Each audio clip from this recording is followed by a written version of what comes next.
Welcome in, you guys. You're listening to your host, Andrea Kanoki. This is from Mrs. to Ms. Today, we have something good.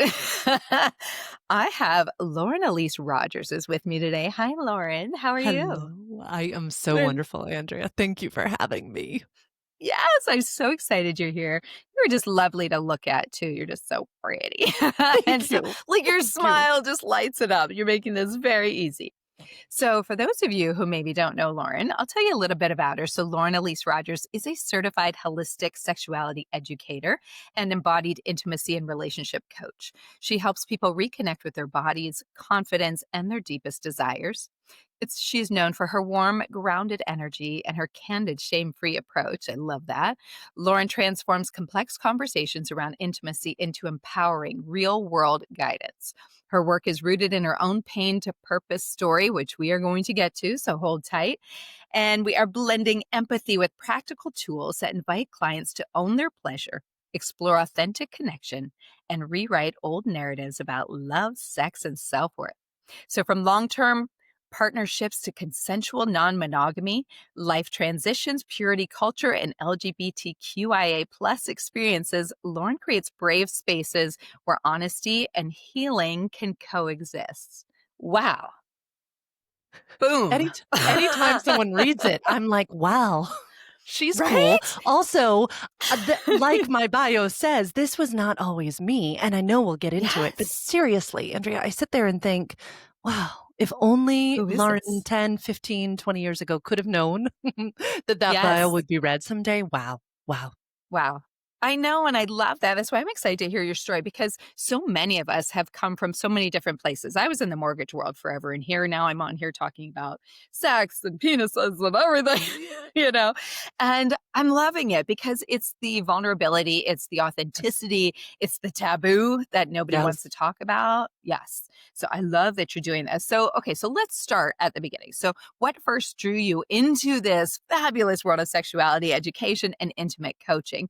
And was there a personal experience or a turning point that made you realize this was what you were meant to do? Tell Yes. us all.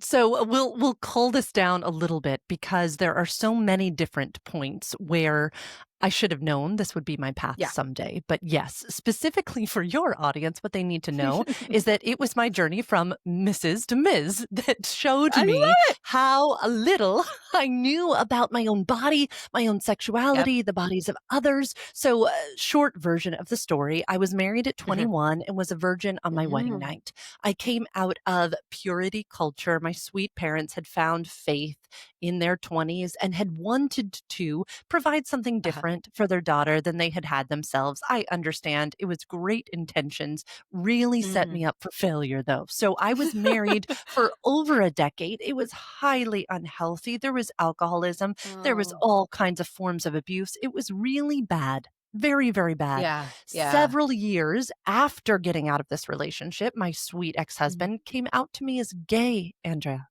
Like I literally Lauren. was in a dead sexual marriage and I thought it was me. I thought Yeah. there was something deeply wrong with me. So, Right. and I didn't find this out till many years later. So, in this season where I had gotten out of my marriage and I've left the religious system that I had been in, I was now going, Mhm. what now? All I was told Yeah. is that you were either a virgin or a whore. And so I Yeah. was on the floor of this little basement apartment, which was all I could afford. I was penniless. There was a rat dying in the wall of my little basement apartment. I mean, you imagine, like, Oh I want my your god. listeners to get this image in their heads. And it was there with all of this time to kill because I also had a child, but now she was 50% Mm. with her father and 50% with me. And so in these evenings that I had not expected to have as a mother of a 7 to 8 to 9 year old, I sat down with myself and began Mm. devouring books on sexuality and Really? relationships. And I thought, okay, so yes, now I'm free to have all of these sexual encounters that I've always wanted to Yeah. have. And they were Yeah. great, but they were leaving me unfulfilled. every sexual Okay. encounter was leaving me going, well, now I want more, right? These were casual Mm, sexual encounters and some were pleasurable, some were not. I didn't know my mm, own body. I didn't know how to mhm, ask for what I truly wanted. I didn't know mhm, if I was really craving relationship or if I never wanted to get married again. These were mm. all of the questions I started Oh asking my myself on that basement floor. So fast forward a little bit and I flew across mhm. the country. I'm in Virginia and I flew across the country to San Diego for work. And while I was there, I was on all the dating apps as one Yeah. does. And I Yes. put the zip code of that area in and thought, you know what? I'll go out on a date with a guy. It'll be fun. It'll be carefree. I'll have a great one night stand. Little did I Mm. know that I would fall Yeah. madly in love with this man, and we would decide to start pursuing partnership together, and he would move across the country. As he is hearing about all of this work I have done on myself, he kept saying to Yeah. me, "Don't you think you should really start a business about this?" This is so tied into my Yeah. story. And I was like, Yeah. "What? Who else needs this? Like, I'm the only one who must have been this Yes, of confused." course. Of course, right? He's like, "I Yes. really don't think so. Like, I've dated Think a so. lot of women, and I really think that all of the women I've dated could really use this stuff that you've learned." So, sure Mm. enough, 2022 hung up a shingle to my business, Sex Ed for You, and wondered what on earth I would do, how people would find me, and now the rest And is looking, history. I isn't work that with folks amazing? all over the world, all Yeah. over the world, Oh every day. my gosh. What a cool story though, Lauren. Okay, so I gotta go back. I got questions, Go back, okay? Okay, please. so 21. Okay, so were you dating this guy before you got married? I was. We were You were dating slash courting. I was okay. really, really in a high control space. And so my parents were like super into this whole relationship thing, very much property, very much your father is going to Okay. give your heart to your future husband. Yeah. Just Okay. Okay. weird, archaic shit. And yes, Yeah. so we were dating, but I met him when I was Yeah. 18 and he was 7 years older. Hmm. 18, 7 years older. Wow. Okay. So you got married at 21. You're a complete virgin. And Complete. was there anything at that time that triggered you like, oh, he might be batting for a different team? Like there was nothing that made you think that?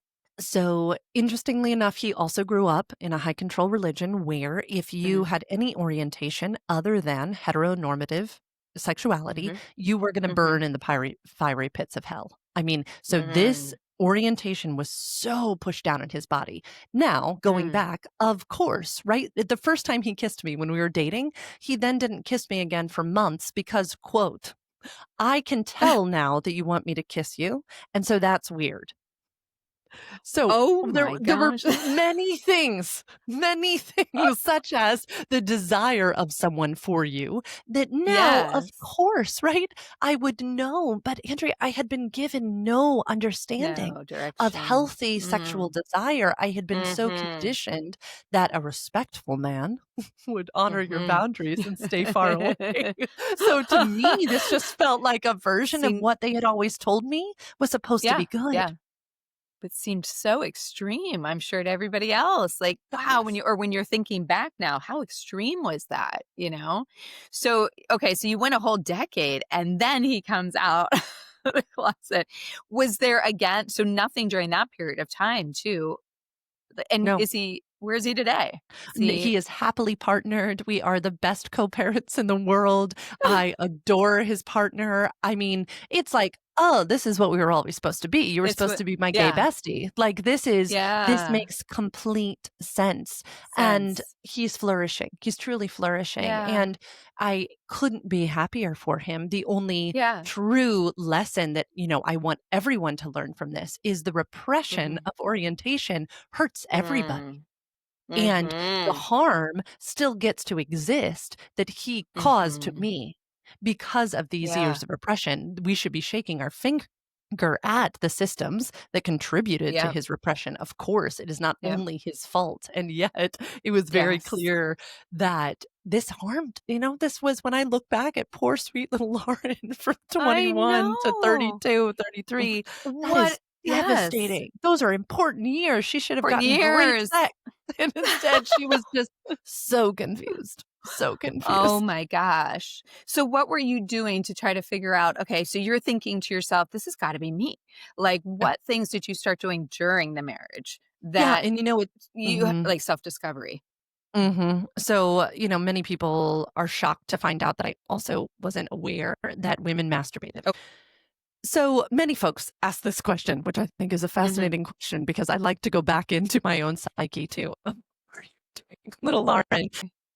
Many people ask this question, and I think it's a fascinating Mhm. question because I deeply believe that all of us play a role in our own stories in some way. And so it has Mhm. actually Mhm. been powerful for me to go back and kind of reclaim this narrative and erase all of the victim narrative that would be very Mm. easy to fall into, right? Like, Very. oh, Yes. obviously there's a victim in this story and it's Lauren, Right. right? But like, Well, what was going on, right? This femme fatale type of thing.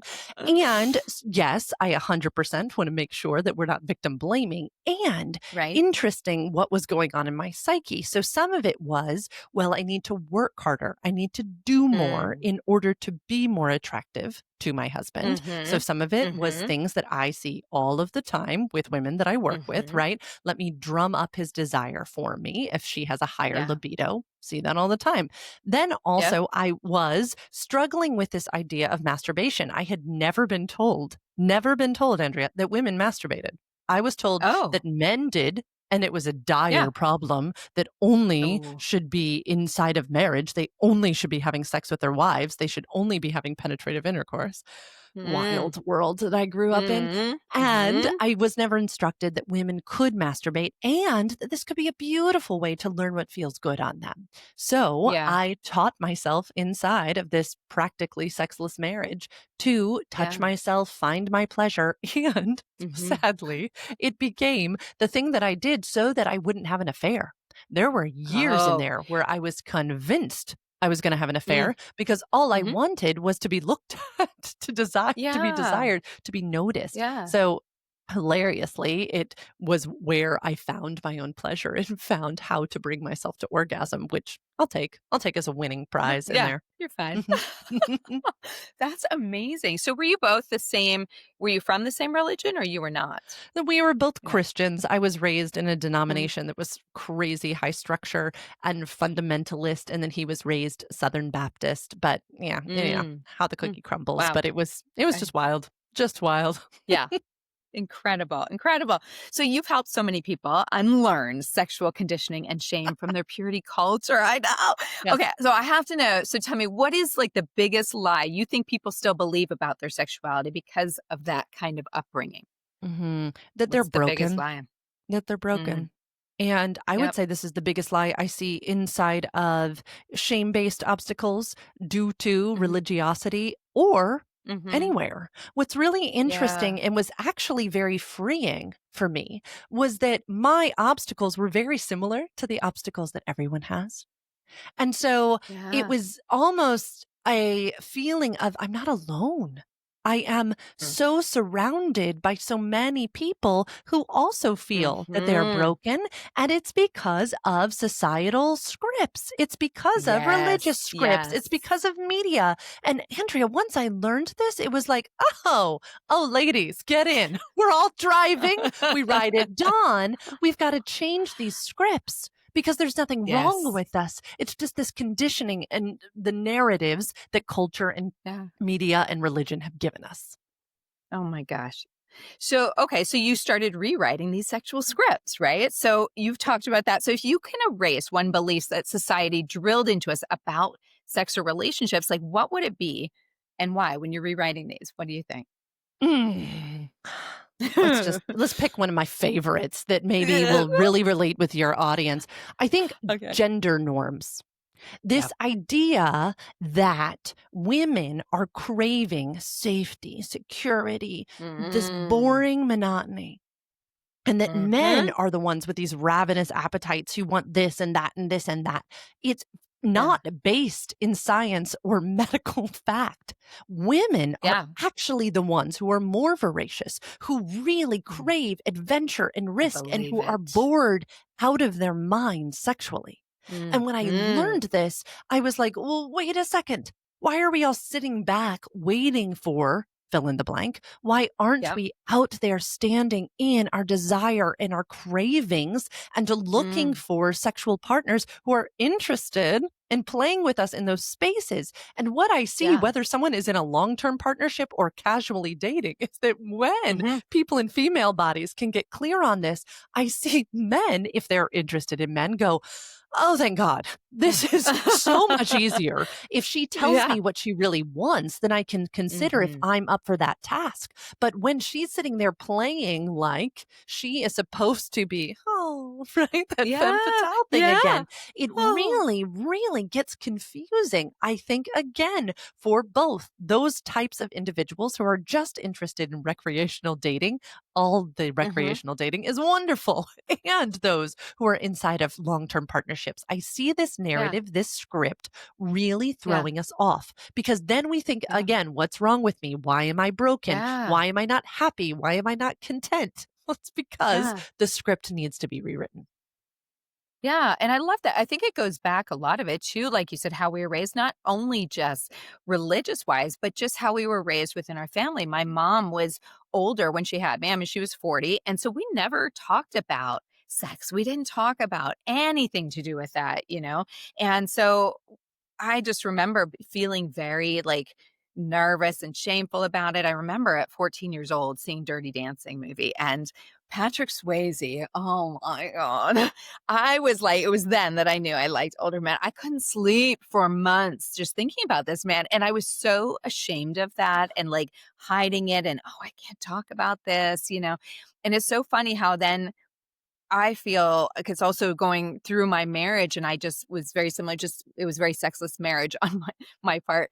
He was having it over there. But, you know, when but, like, having to do it felt like such a chore, right? Like, I'm building myself up to do it. Not in any way because he was a horrible man or not attractive or any of those things, just my internal thing of, like, I want more, and I wanna feel something when I have it. And that is what I've been searching for in this whole journey since being married, you know, when I'm with different partners. And it's so incredible, Lauren, to kind of find yourself and find like what works for you, right? And what you're excited about. And I'm like, oh my God, I didn't even know like I maybe had this little fetish, or I Mhm. actually really liked when he did this to me, or, you know, things that people would be like, oh, what? You know, it's Right. Well, fun. you just hit on a script that I love to dissect, which is this Madonna. This makes me think of this madonna-whore dichotomy, which is Hmm. another one of these scripts that so many of Yeah. us find, ironically, in movies like Dirty Dancing, which is Oh, a yeah. deep, deep influence on so many of my clients' sexuality. So let me break this down Mhm. because this is fascinating that you Yes. mentioned that, and you mentioned the age 14, and you mentioned your own marriage. Mhm. Fascinating, fascinating, Andrea. My Mhm. nerd Okay. is How nerding does out this right now. tie Okay. So in this together? Madonna-whore dichotomy, we all believe that men are conditioned to desire the whore, but to marry Mhm. the Madonna. Okay, let me say Yes. this again. Both men believe that they are supposed to desire the whore, but marry the Madonna. So they go looking for the good girl, but they Yep. desire, right, the naughty girl. Yep. But Yes. interestingly enough, women inside of heterodynamics are doing this exact same thing. They are free to be whorish before they're married. Mhm. But then once we get Mhm. married, we have this internal subconscious narrative or script that leads us to Mhm. believe, well, now I must be the Madonna.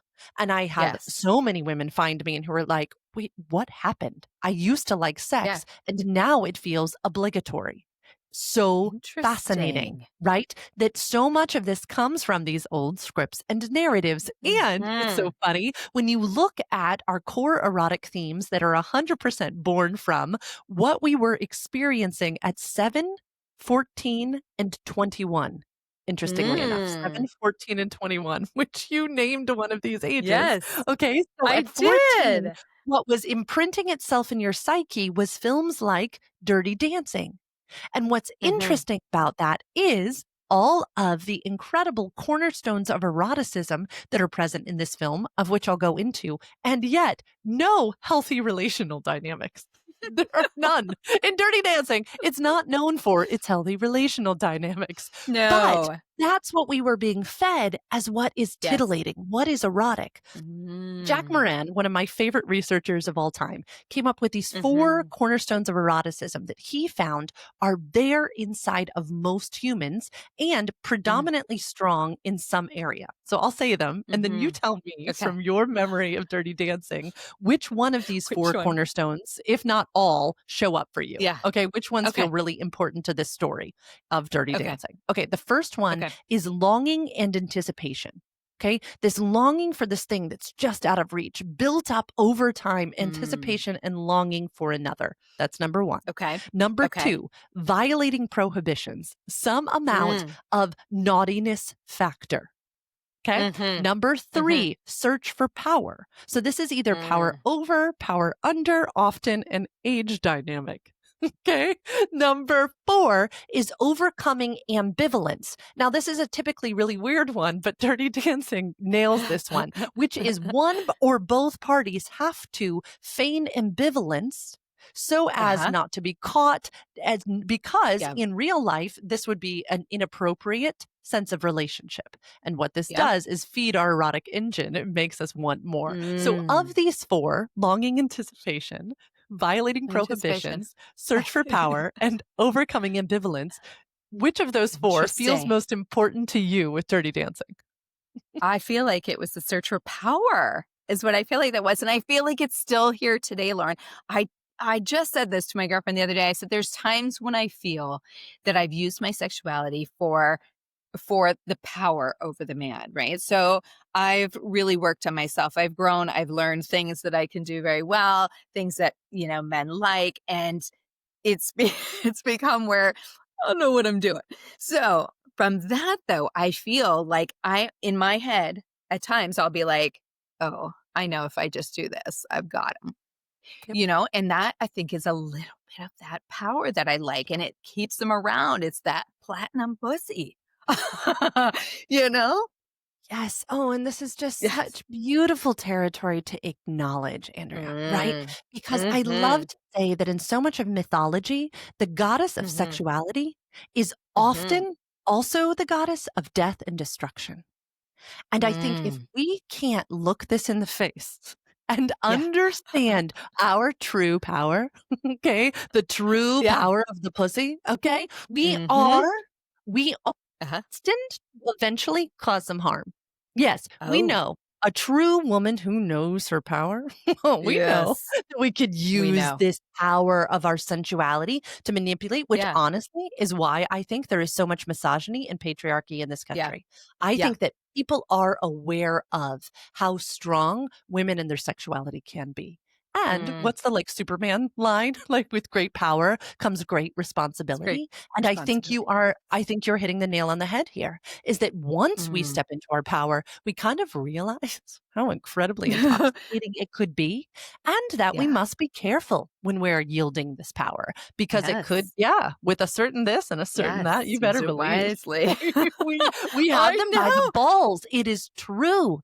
It is absolutely true, Yes. which is why this work is endlessly fascinating to me. Because if Mhm. we are not aware of the scripts that have influenced us, we Mm. absolutely could be perpetrators of harm without even knowing Mm. it. And Knowing so it. when we are aware of this power and we are titrating it in Mhm. appropriate ways inside of Mhm. consenting Mhm. experiences with adults, my gosh, it can be I know. so juicy, right? But when we are using Yes. it through backdoor manipulation or using it to Mm. coerce, this is not good in any way, shape, and Yes. form. And For evil. I love that you brought that up. I love that you brought it up because it Yeah. is one of the scripts that I do think we get to unpack because I think for Oh. centuries, the only form of power that women could yield was sexuality. Mm. And Yes. I refuse to shame it. I refuse Mm. to be like, we should feel shameful about that. No, I just think that also Mhm. we can come into these ideas of, oh, there are consenting ways to yield that power. There And it's very there fun. are. It's very And fun. it is fun. It is fun, and I've learned that, like, I've really enjoyed I didn't enjoy it much during the marriage, and so now I say he wouldn't even recognize me now. I'm just such a different person. I very much enjoy it because I'm also comfortable, right, in my own sexuality and what I know I know and what I know how to do at this point, right? And to yeah, snaps on that. And so it's been quite a journey of going from Mrs. to Ms. Is just such a it is I couldn't have a better title at the moment because I just think that is exactly what that is. It's just going from Mrs. just felt like this person, this whole other identity that I didn't even know. And becoming Ms. allowed me to find myself, figure out what I want, my sexuality, to find out what I want for future in a partner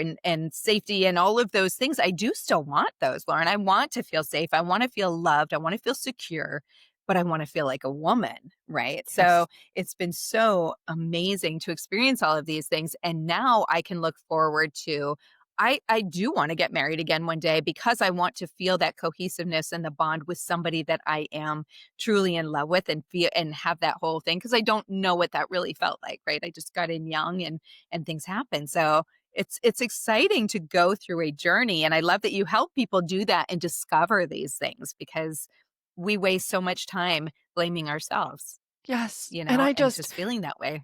you said so many powerful things in there that I want everyone to make sure they understand that this Yeah. responsibility and accountability Yeah. for your own pleasure, what you like and don't like, is Mm. literally the most valuable work in the world you could be doing, and it's Mm. fun. Oh, gentle Yeah. audience. Like, and it's fun. And it's just, I don't think we put enough emphasis on the importance of it before getting Yeah. into any form of long-term partnership. That when we Yeah. can Yeah. understand what it is that we need, want, and desire, and then learn tools Mm. to communicate those things to a sexual or Mhm. romantic partner, we are a Mm. better counterpart. Mm. We are Yeah. truly a better mate if we can Mm. understand what we truly want. So this fact-finding mission that you're on right now Yeah. is really important and will be the biggest gift you can ever give to another sexual and romantic partner Yeah. over the long term, of this true knowledge of your body. Yeah. And I just, it's what's so wrong with the frameworks of which I was raised, right? This idea of Yep. abstinence only until marriage, I deeply Mm. believe sets us up for failure. I think that there is a Mhm. accountability and responsibility we must all take for our own pleasure. Yes. And I am just so Yeah. proud of you for doing your work. Oh, Your very thank important you. work right now. My very important work. Thank you. Thank you. So, okay, so pleasure, that's a loaded Mm, word, right? Okay. so So let's talk about so in your work, what does that really mean? Like beyond bubble baths, beyond self-care, how can someone start reclaiming it when they've been buried under this guilt or this disconnection? How can they find this pleasure again? Where do they yeah. start? Oh my goodness. It's the very $1 million question. And I Mhm. encourage folks to start small. I encourage folks to Yeah. start with their Like a five small senses. penis. Okay. Yeah. Okay, just kidding. No, you don't have to start with a small penis. Start small, You work your way can. up. You work your way up. No, starting small with your Sorry. senses. I really Yeah. encourage folks to start small with their senses. So your five senses, Mhm. I would take myself on these sensory walks. I would get out of that Okay. basement with the rat dying in the wall and I would go on a walk. And I encourage anyone to do the same thing. And I would Uh-huh. try to notice, to take my senses from taking in all of the world into what is Mm. one thing I can hear right now that brings me Mhm. pleasure. Mm. One thing I can Okay. hear. Okay. Then I would bring it to, okay, found that one thing, right? Yes, I can hear the sound of the cars going by, but oh, I heard that rustle of leaves. Ooh, Mm. pleasure. Cool. Then I would say, Ah. what's one thing I could smell? Do thing. Yeah. One thing I can see, one thing I can taste, on and on. Why Mm. this was so important to me is that for so long I had been conditioned to bring others pleasure. So many people in female bodies are Yes. cultured to be human givers. Emily Nagoski is famous for her work on Yep. this. And to be a Yep. human giver is fine. We just need to learn to be a human receiver. And we can't do that really well until we know what we Yeah. like. And we can't know what we like very Mm. well until we know what it is that brings us pleasure. And so these little Mm. pleasure walks were really fascinating. And then they turned into similar, like if I have some tea in my hand, okay, ooh, Yeah. the temperature of the mug, ooh, the flavor the moment it hits me, and going as slow as the slowest part. So then I started to bring Interesting. this into a self pleasure practice. But the self pleasure practice, I encourage all of my clients to become literally like a date with yourself. What does it Mm. look like to literally shower for yourself, massage Yeah. lotion into yourself for yourself, and spend Yeah. extended time loving on yourself. And what does it look like Oh, then? To awaken yes. pleasure in your body in the way that you'd actually Mm. like to feel that. Because so often Mhm. we are just in a script with somebody else who's got a script when we've got another body there, Yeah. right? So we're all Yeah. bumping around and we're mushing genitals and we're doing the thing that we think Yeah. they like, but we don't know what we like. And so it's Mm. really a beautiful practice to slow down and make love Mm. to yourself. Sure, bring vibrators, Mm. bring dildos in if you desire, but also hands work Mhm. really well just to Mhm. explore your own Mhm. body. So, first, the pleasure Mhm. walks, the sensation walks where you're noticing. Next, learning and developing a practice to make love to yourself and unlock what Mm. feels pleasurable to you. Yeah. I've been hearing this a lot, Lauren, and I know I want to try that because I do rely on just what I know, what I've learned so far. But and I've talked about this many times on my podcast before about orgasming during intercourse doesn't happen for me. And so it's about kind of figuring out other ways to pleasure myself and not always wanting to use like a vibrator or my big back massager from Sex in the City. So They're so I amazing, amazing, they're and amazing, it's amazing. fun to slow it down a little bit because and I'm sure other That's guests have it. said this Because too, 'Cause I'm right? on high volume? Yeah. Peak arousal for a person with a vulva and a clitoris doesn't hit until 20 or 40 minutes. And so when I think about Mm. how often so many of us want to come faster, we want to come quicker. And I Mhm. understand because of the culture we live in and because of the fact that most of our sex partners, again, if you're in a heterodynamic, come really quickly. And so we feel this need to speed Mhm. it up. But I'm always like, why? If you went to a nice Right. restaurant, you would be offended if they were rushing you through your meal. Like you would literally be Right? like, excuse me, right? No, I want the bread and then I want my appetizer and then I want my main course and then I Yeah. want dessert and don't rush me. We would have Oh, that yeah. perspective, but yet Yeah. inside of sexual encounters, we want to rush. I'm like, why would we rush my favorite thing in the Well, world?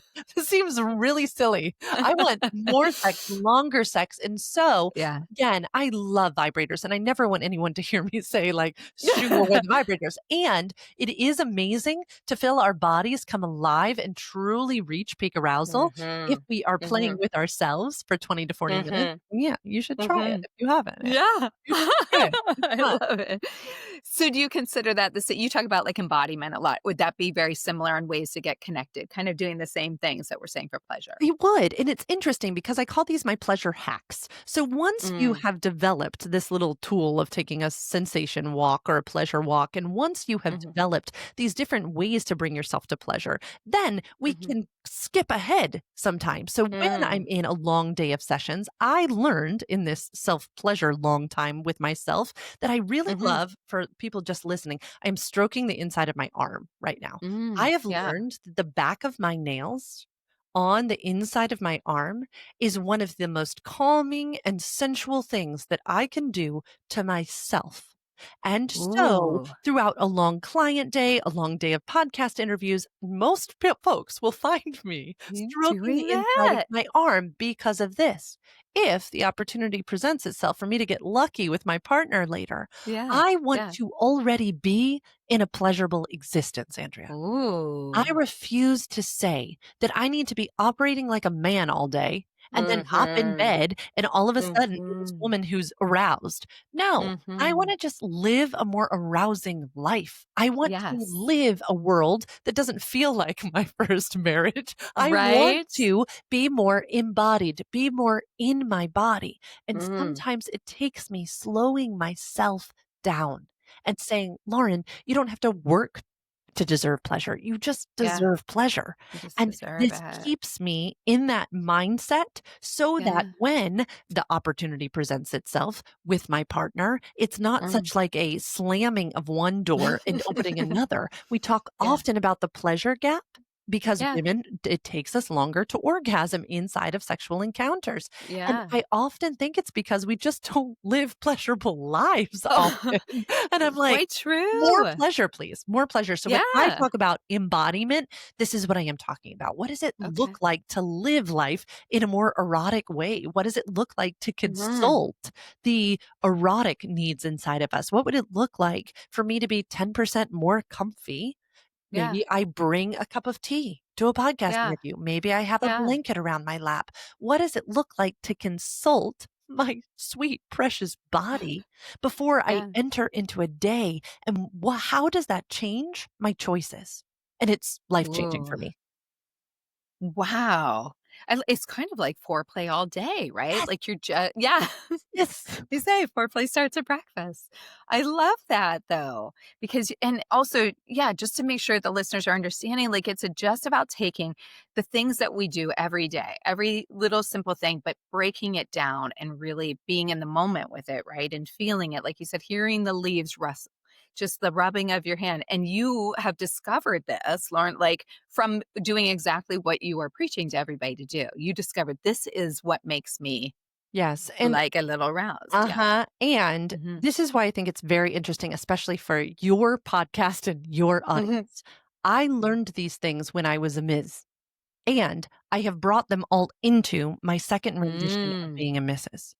Why Okay. this is crucial, I believe, Mm. is that I abdicated some of my responsibility for my own pleasure once I Mm. was in that first marriage. If Yeah. Lauren then had been able to say, "Whoa, buddy, this is Yeah. what feels good to me. This is what I need," the marriage would have Yeah. been over a lot sooner. Yes. And I Yes. deeply believe that we oftentimes get into a partnership or a romantic situation and we put all of the responsibility for our pleasure on the other's Mhm. shoulders. And it's a thing that I Mhm. am out to like picket against. No, our Mhm. responsibility to our pleasure, we get to, even inside of a long term Yeah. relationship, still be mindful of our pleasure. It doesn't just become my husband's responsibility. Hey, bud, pleasure Right. me, right?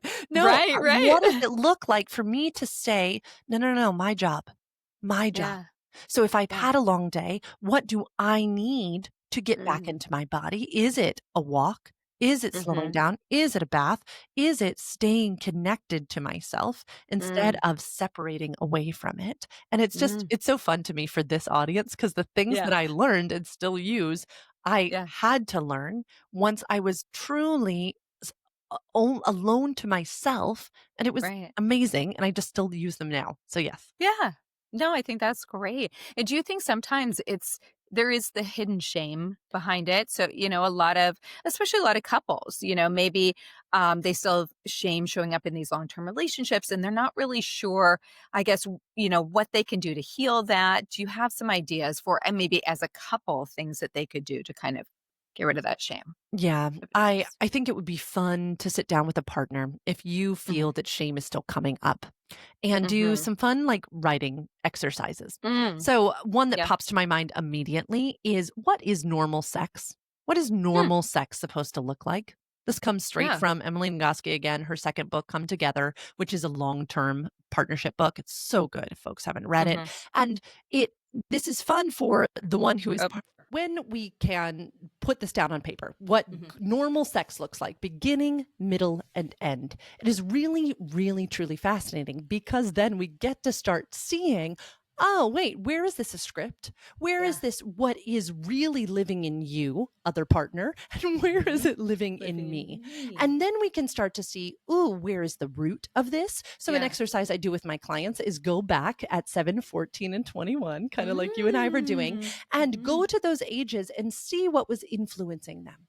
And what did they Mm. feel at 7 years old sex was? Some of my Mm. clients are like, what? Ew. I didn't know what sex was at 7. Great. That's Yeah. wonderful. But some Yeah. of us were starting to get sex education at 7. At Mhm. 14, usually so many different scripts were starting to come into play. So, Yeah. what did 14-year-old you, what did 14-year-old partner of yours think that sex was supposed to be at 14? Mm. Sex is, then fill in the blank, relationships are. A girl's role is to, a boy's role Ah. is to stay safe, I. My pleasure is. All of these types of fill in the blanks still impact us today. Do the same thing at 21, and I betcha you will find the reasons why you and or your partner feel that sex is supposed to look a certain way. Mm. So many of us believe that sex should start a certain way, continue a certain way, and end a certain way, and it's just not true. And what's so cool is all of those things that we believe are just pretend. Yeah. All of them come from a pretend place. And I tell my client, don't worry, because if they were pretend to start with, you and your partner then could write new rules now that are Yes. just your own made up way of how sex should start, preferably end too. Yeah. Yeah. It's so funny because I often think about, and I know I've shared this story before, but at 7 years old, Lauren, I remember distinctly at that age being in like the classroom and somehow leaning up against the corner of the desk, but like my cooch area was kind of leaning on it. And I remember being like, oh, like that was it's so funny you say those ages. I specifically remember at 7 being like, oh, what's that? And that was the first time I was like, And now, I mean, I can dry hump a leg like nobody. Right? Well, and it's so dry humping. I'm so glad you brought up dry humping. I wish I just need to have a shirt that says, ask me about dry humping. Dry humping is such a beautiful example of things that we feel shame about. I have so many female clients who are like, Lauren, I would actually rather dry hump than have penetrator intercourse. And I'm like, makes all the sense in the world, because the clitoris is getting so much stimulation through the fabric, through your outer skin, through the fabric that's on your partner's lap. It is so exciting and so titillating to the body. And one of Dr. Jack Moran's erotic equations goes like this: attraction plus obstacle equals excitement. So anytime we put an obstacle between ourselves and the thing we really want, excitement goes through the roof. Through the roof. Oh, yeah. Isn't that fun to think about? Yes. That And is so really fun.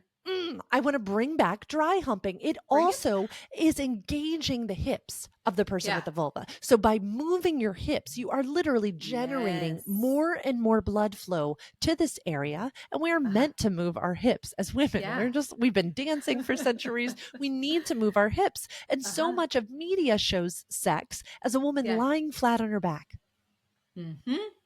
And like, that's not where our pleasure lies. And the back 2/3 of the vagina don't even have nerve endings. So thrusting like this is not going to bring us to orgasm. So bringing back dry humping. I'm so glad you brought that up. And yes, interesting that it was brought into your body at 7 years old, my friends. I'm telling you, 7, 14, and 21, magic ages. So magic. Funny. And I also feel with dry humping, it's like, it takes off the pressure a little bit too, right? Because you're humping like an object or a leg or something that's not going to shrivel down, for lack of better words, right? Or like the guy's worried about it, like he can just be into it and he's turned on by you doing that as well, because he doesn't have to worry about his anatomy in the moment too, especially as we get older, right? And this is beautiful that you're bringing this up, because wouldn't this be a thing that provokes shame inside of man, right? There has been so much media scripting on what sex looks like for a man, and that's often a hard dick all the time. And erections come and go throughout a sexual encounter, especially as we age, and there should be no shame around that. None at all. And yet, if that is contributing to a not desiring sex as much because you are ashamed of your erection. What does it look like to throw our old definitions of sex out the window and say, what does it look like to rewrite them? We get to do this. We're grown-ups. We get to decide the types of sex we want to have. And sex is not only a penis going into a vagina. It is so much more. So yes, such a good little roundabout. So good. So talking about like designing our ways and rewriting the scripts of how we want our sex lives to be, you work with a lot of clients who explore consensual non-monogamy. Right. So this is very fascinating to a lot of people. I did a previous episode with a woman doctor who was living that life herself. And Lauren, I couldn't stop asking questions. We had to do like 2 episodes because she's like, Andrew, nobody's asked me so many questions. It's fascinating to me. Right. And so I just kind of wanted to, so what are the biggest misconceptions about it? Because of course, a lot of people have that. And what can monogamous couples learn from this world? I'm sorry. Yeah. Monogamous. Yeah, I was gonna no, say no. I think it's a Mhm. great question. Yeah. So I think one of the biggest misconceptions about any form of non-monogamy is that it's going to Yeah. fix your marriage in the same way having a baby fixes your marriage. Yes, you're right. Okay. Doesn't fix anything, Yes. my friends. Does not No. fix a It damn could thing. tend So to make it worse, I would it's think. going to make it worse. So if Yeah. your relationship is in a shifty place, if it is in an Mhm. unhappy, unhealthy, you can't communicate, there is mismatched desire, yada, yada, this is not the fix for you.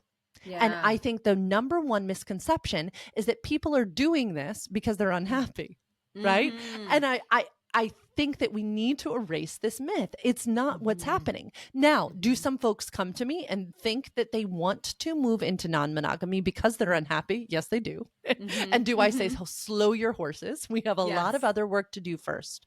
Yes. Yeah. Now, non-monogamy can be incredible for so many people. It's Okay. also incredibly hard for the nervous system Oh, because yes. we are conditioned to be attached to folks and we survive better in pairs and in groups. Yep. And so, what non monogamy does is shatter a structure, It shatters does. it. And our little nervous systems are often like, ah, Yeah. so I don't recommend this for people who have not worked deeply Ah. on their attachment needs, what they are Mhm. desiring of. Are they Mhm. interested in non-hierarchical non-monogamy? Are they interested in Mm. some form of swinging?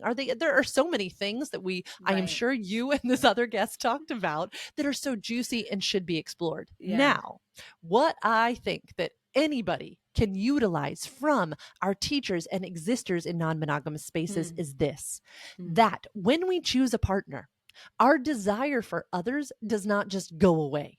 Yeah. We are not monogamous creatures. The Right. place that monogamy came from is when we were trying to pass down land through land ownership, and people Ooh. in power needed women to be Yes. married to men and have their babies so that the land could continue to be passed down. Mm. This is about power, folks, not Mhm. about what we should be doing as sexual beings. When Yeah. we were roaming the land and no one really owned land, we were Yeah. all non monogamous. It's interesting. Yeah. Women, highly more non monogamous. This is a fun fact. So Yeah. we are really conditioned to be in a state of limerence and infatuation with another human being for 1.5 to 2 years. And the reason why this is fascinating is that we need a guy to fall head Uh-huh. over heels for us, Uh-huh. impregnate us, stay Uh-huh. infatuated with us while we're pregnant with his baby and nursing his baby. Then we need him to fall out of limerence with us so we can go fuck another guy and Wow. diversify the species. Andrea, Yeah. isn't Yeah. this interesting? So women Very interesting. far more non-monogamous in structure. That's We are far unbelievable. more craving of these adventures. Yeah. So, what I encourage everyone to do, whether or not they're interested in monogamy, is explore this thing that Dr. Jolie Hamilton Mm. coined, which is creative That was her. monogamy. It was That's what I was Dr. Julie wondering. I was Hamilton. like, I Yeah, hope it it was was the pro of her. the pros. It You was. got the It best was. one. You got the best one. She is Yeah, she's coming on phenomenal. again But in December. good. Yeah, I mean, she is. Ask her she's about great. creative monogamy. This is my I will. layman's term of it. Okay, Yeah. is Yeah. that we all are desirous of a third. Okay. Yeah. And one of my favorites, Dr. Stan Tatkin, talks about the fact that thirds do not ruin relationships. Mm. Mismanagement of Ah, thirds I believe that. ruins Yeah. relationships. Yeah. That's affairs, that's Mhm. alcoholism, that's Mhm. workaholism, that's Mhm. spending too much time with your friends, that's Mm. gambling. The third is not the problem.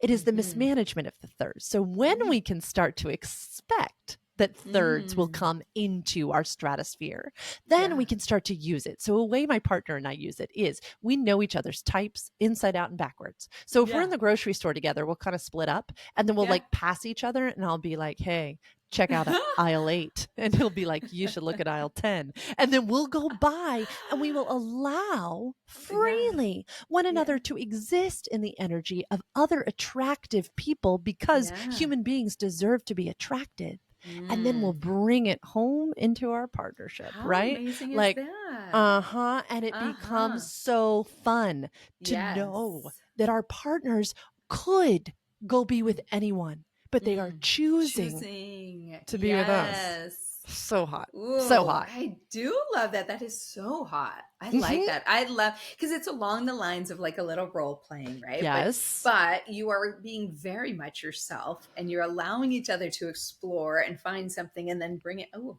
I like it. I like it a lot, Mhm. Lord.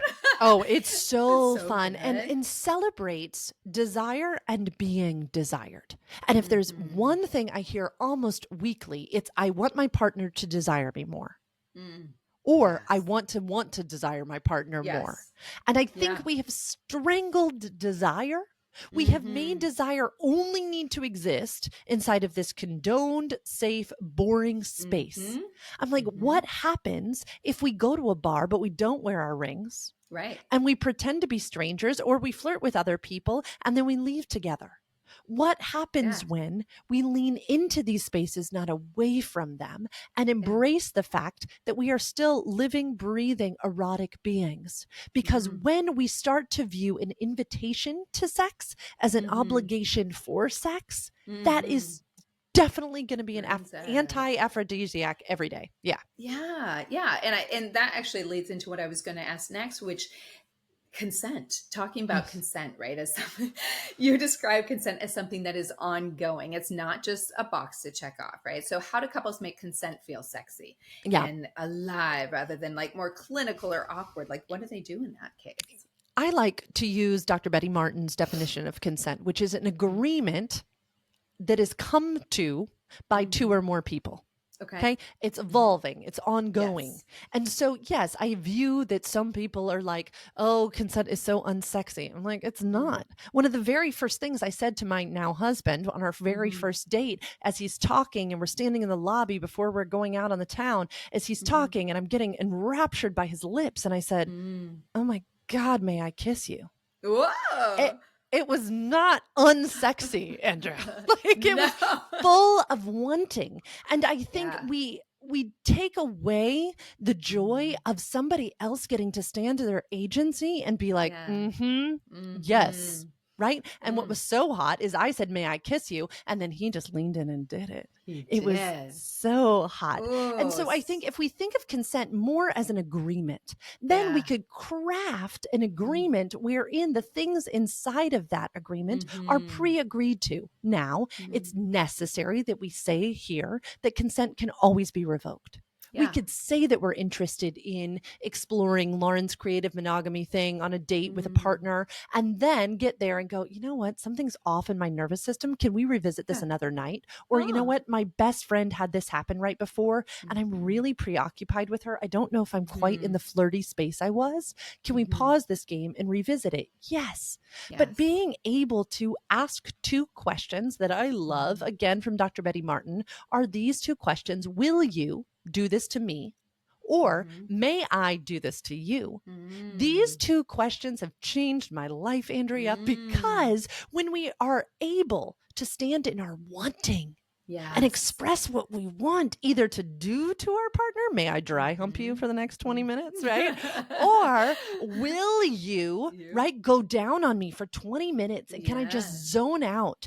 These things put us more in our integrity and more in our wanting Yeah. and actually allow our sexual partners to relax and Oh, know yeah. that they are doing what we actually want. Want. And so Wow. we could sit here and say consent's sexy. And I'm like, it's just not. It's Not. It's just a not. little bit more vulnerable. Yeah. And I love what you said about, you know, you have the voice to say, I don't want to do this tonight or I don't want to wait. And I think a lot of that when people don't understand that or don't do that, it comes from them wanting to please their partner. And that's kind of what you're saying. Don't do it because you guys are having you had a bad fight and you need to make it up, or you think your relationship is dying and you want to make that up, or doing it just because they want to do it. A lot of people kind of get, they get forced into doing that because they think, well, he really wants it, even though they don't. So I think that's really a huge thing to say, because when you're in that space of trying to do it to please them, you're not so easily going to say, hey, I don't, I'm not feeling this today. Let's do this another time. So I think it kind of all encompasses together when you say Yes. that. Yeah. No, I think you're hitting on something that I would say I work on daily, which Mm-hmm. is when we are faced with an overwhelming sensation that is Mm-hmm. directly connected to a possible threat of Mm. disconnection. Yes. We utilize safety-seeking behaviors Mm-hmm. that we picked up in childhood and Mm. adolescence. Mm. We will do anything because our nervous systems are so smart to Right. fight against the threat of disconnection. Yep. And when we were little and we didn't have another house to go to, that was a Mm-hmm. smart move because the impact was that we stayed safe. Now, Yeah. fast forward to our adult relationships where we're faced with an overwhelming sensation, a fear of disconnection from our Mm. partner, and watch those adaptive behaviors come back online. Yep. And sadly, the impact they have is that usually they're harming another or ourselves. We're self Mm. abandoning in order to Mm-hmm. remain chosen. Yes, Yes. so often I will have 100%. clients come and they're like, I didn't want to do non monogamy, but I thought that I Yeah. had to in order to Mm-hmm. keep him. Yes. No, my friends, No. no, no, no, no, no. That is not consensual. And that Mm. is the presence of coercion. And I do Mm-hmm. not actually believe that most people are out there trying to coerce. Mm. The other will come in and say, but they said they wanted to. And I'm like, Yeah. I Yeah. know, right? So we've got to acknowledge that doing something we don't want to do is also non-consensual. Yeah. Now, there are absolutely, I need to say this clearly, times of no choice. And Yep. I was in a partnership that had 100% abusive elements. And there were Mm. times where I had no choice. Mm. And so my nervous system, it took a lot of work to get me to a place where I felt safe enough to Yeah. make sure I was saying no when I didn't Mm. want to do something, because for a very long time I was doing things that I wasn't necessarily wanting to do, but I Yeah. had no choice. And so I Yeah. think it's very important that we bring that into this consent little conversation that we're having, Absolutely. because just because we're not saying no doesn't mean we feel safe enough Mm. to say no. Mm-mm. No, that's great. Thank you. Thank you for saying that. Absolutely. Whew. Oh my gosh. Okay. So to kind of wind this up, if you could just whisper one truth into every woman's ear about intimacy, what would that be? Your wants matter. Mm. It is Beautiful. good to want, Mm-hmm. really, really good to want. Yeah. And they are not too much. And learning the Yes. tools to clearly express Yeah. your wants to your Wow. sexual partners could change your life. Yes. Oof. I like it. You're like the intimacy whisper. That's how it should start. I like that. Oh my gosh. Okay. So before you go, I want to play a little rapid fire for Mrs. Simiz. We're going to make it quick, but it's intimate. Okay. So I'm going to give you 10 little quick rapid fire things, and you just give me your first thought. Okay. Number one word that describes your relationship with your body today. Accepting. Oh, I like that. Okay. Number 2, what's sexier, confidence or curiosity? Curiosity. Curiosity. Number 3, biggest intimacy myth you wish would die already. That sex ends with the male orgasm. Yeah, that's a good one. Okay. Number 4, what's your hell yes moment in bed? Emotional connection or physical chemistry? Physical chemistry. Physical chemistry. I can have emotional connection otherwise. I just need physical chemistry. The giggle. That was funny right before. Okay, number 5. If you could outlaw one bedroom cliche forever, what would it be?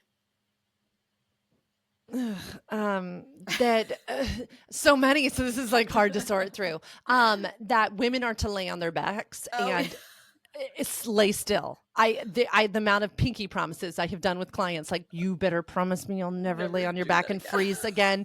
Oh my God, that we're just supposed to lay back, open our legs, and like let it happen to us. Oh, and that we're supposed to like whatever's being done to us. That's good one. Yes, good one. that we're supposed to like whatever's being done to us. And I think laying on the back goes into that. What does normal sex look like? Right? Yeah, Like, that's how right? we all see it. Just Ugh. missionary. Ugh. Yes. Most underrated form of foreplay. Curiosity. Curiosity. What's something women should stop apologizing for during sex? The luscious sounds of their bodies. Ooh, the queefing. The queefing, the squishy sounds, the slapping slish. sounds, the slishies, a fart if it comes out, anything. Just Yeah. Oh, the Yeah. luscious bodies. Isn't Anything that wild? that comes from this luscious body of yours, stop Yeah. apologizing for it. Yeah. It's I lovely. like that. I like that. Do you know, real quick before I go on the last two questions, or this is a question for you, if you know, okay, for queefing, is it that you're supposed to lower your, if you're doing doggy style, which is when it Hmm. Hmm. most often occurs, I thought I heard once, like, I think if your head is lower down, it's opening up more of the air. So that makes it happen more often. Are you supposed to stay up, or is there not a rule in that? Great question. I love a Mm, good sex educator question. So, yes. queefing is the body tenting and ballooning and making room for the penis that's entering it. And so, Oh, dependent upon the body, the pelvis, the vaginal canal, and the angle, yes, yeah. of your body, queefing in doggy style is actually necessary. Many people experience pain in that position. And so, Yeah. if your body, anybody's body, is naturally queefing there, let it happen. And my go to trick for this is ask your partner to put it in all the way and Yeah. hold still for a second.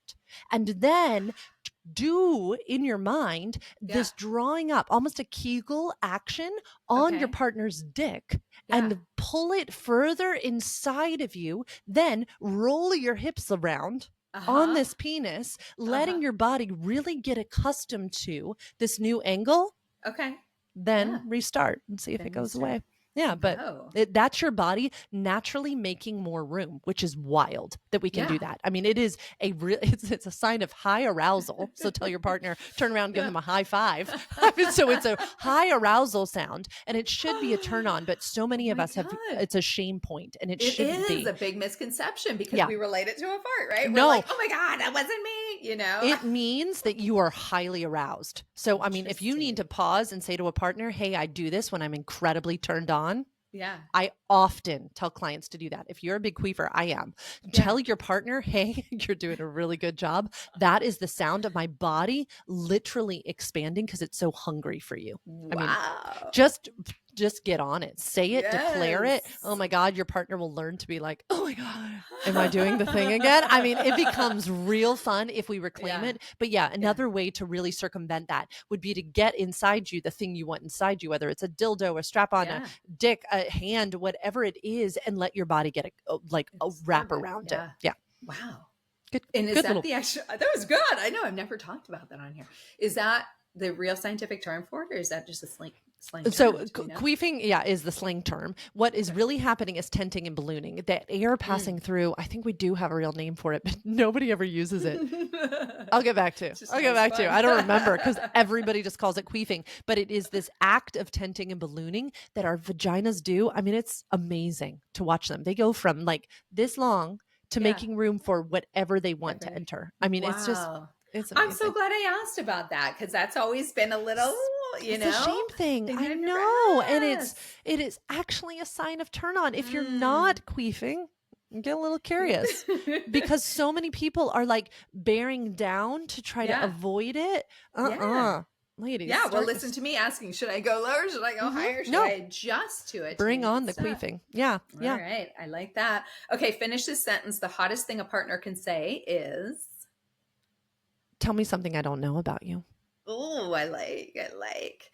What is something that instantly kills the mood, even if the chemistry's there? Defensiveness. See, most would have said queefing. Nope. Defensiveness. Defensiveness. Very Ugh. nice. No, Last somebody's one. got to defend. Ugh. One word you wish women used more when talking about sex.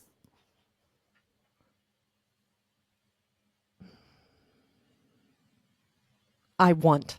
Give me two. Two words. I like it. Yeah. They need to own it.